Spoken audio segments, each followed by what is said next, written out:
Ready for action. Yeah, that's the mindset of every good hustler. I mean, that word to hustle has positive and negative connotations to it, but I always look at it positively because if you're willing to put in the work to get to where you need to get to, like you said, you took on 2 jobs to be able to fund the business.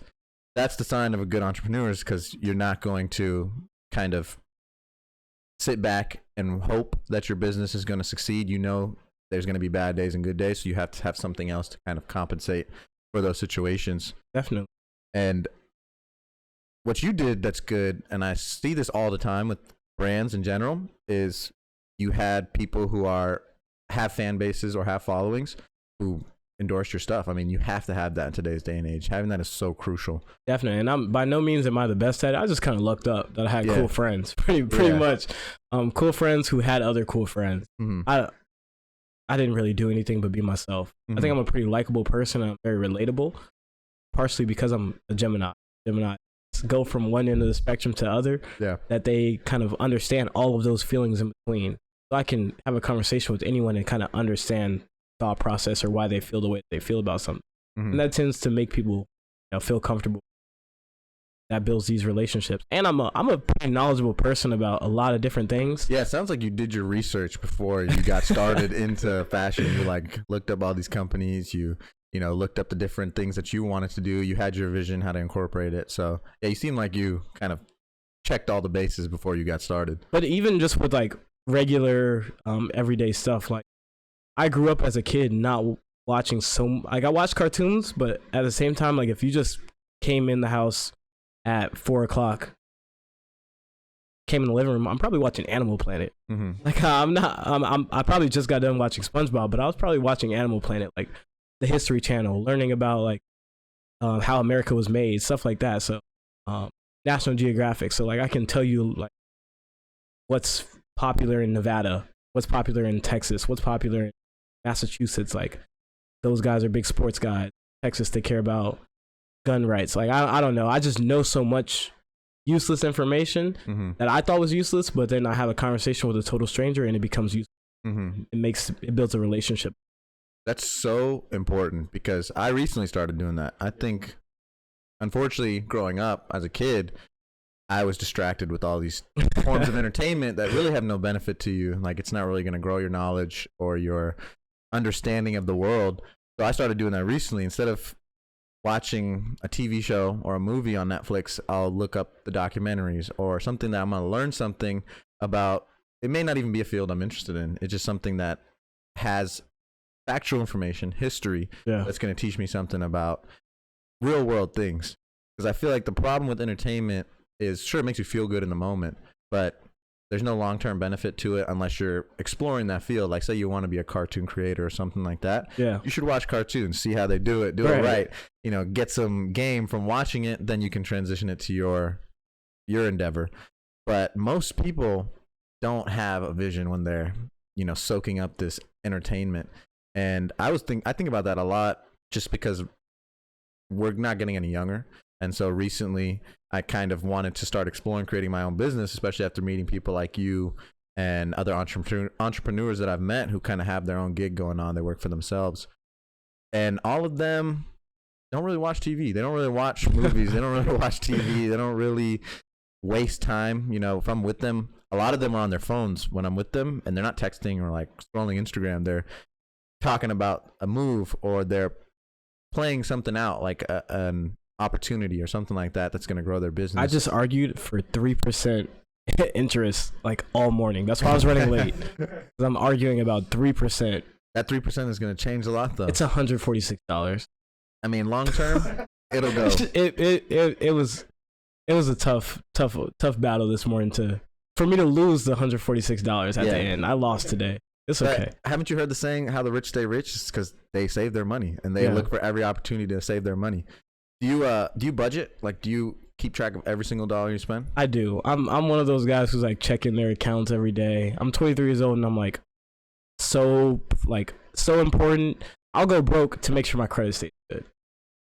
That's me every day. I hustle for my credit. The brand is cool. I love it. That's my creative side, but at the same time, I'm a businessman. I look at myself more than a creative. So. Have you always been like that? Because that's a struggle for me. Being able to do the things I know I need to do, like budgeting, for example. It's easy to get distracted. It's easy to do it for like 4 days and then you stop and then you stop tracking it and then you miss some days, or you do it for a full month. Like I did it for a full month, I think in December or November, and I watched everything. I tracked every purchase from a McChicken at McDonald's to, a section at a club. Everything was tracked. Everything was documented. And I had a lot more control and knowledge of where my dollar was going. But it's hard to stay consistent with that. So is that something you had? Because I think people watching this probably have that same problem. Like, I don't know many people who are able to do that consistently. So did you cultivate that, or you just knew like from the beginning, like, look, this is something I need to do. I'm going to start doing this and I'm going to keep it going. My grandfather and my dad definitely instilled it in me in different ways and different stories and a lot. But once like I said, my parents never gave me a lot of money. So I used to go to school with $0 and 0 cents in my pocket. Right? I had free lunch. I had to eat after school. Like I had to go home. You know what I mean? Like, or a friend would like spot me. So once I started making money, I'm never gonna be broke again. My first check, I remember exactly how much money I made. I made $187 from Blaze Pizza. Right? I have heard stories where people say, "Oh, put away 10% of your income." I was 17 years old. I was 16. Yeah, I was 17 years old. I had no responsibilities. I put away 90% of my check in my savings, and I would spend 10%. Yeah, you know what I mean? That's good. Yeah. So like that's where my mindset was. It was like, put away as much money as you can so you can do the fun things that you want to do. Like eat Wendy's every day so you can do the things that you want to do. Like budget your money the right way, right? That's kind of like where it kind of started. And then I got into investing, different things like that. And just now I'm starting to use the information of, okay, like I remember in second grade, my dad made me Wikipedia Warren Buffett. Now that I'm 23, that stuff is starting to come back to play. Now I'm starting to remember, okay, now I remember why my dad said, look up Carlos Slim Helú. Right? So now no one knows who Carlos Slim Helú is. I don't even know who that is. But when I was in third grade, he was the third richest man in the world. We knew Warren Buffett and Bill Gates, but no one knew Carlos Slim Helú. So when I go and talk to I'm how old are you in second grade? 8 years probably. old, and I talk to a 30-year-old man. And I'm like, oh, you know Carlos Slim Helú? He's like, damn, like this little kid knows something. Like all that stuff is coming back to play a role in it. And now I'm learning investing and money management. And it's a big saying that if you can't manage $100, how are you going to manage $1 million? So I just took those things personal. I took a lot of pride in those things. That's good, man. That's very unique, honestly. I personally don't know a lot of people in my life like that started at least at a young age to do that. So, and by the way, I do fuck up some money. Yeah. Like I go to the club. I eat out a lot. I buy shoes. I had a friend when I was working at Nike. He was a little older than me, and he was like, bro, just buy the shoes. Like, you'll make the money back. Like, the money's going to come back around. So instead of me looking at it as, I need it. No, not even necessarily I need it. More so just like, go get it.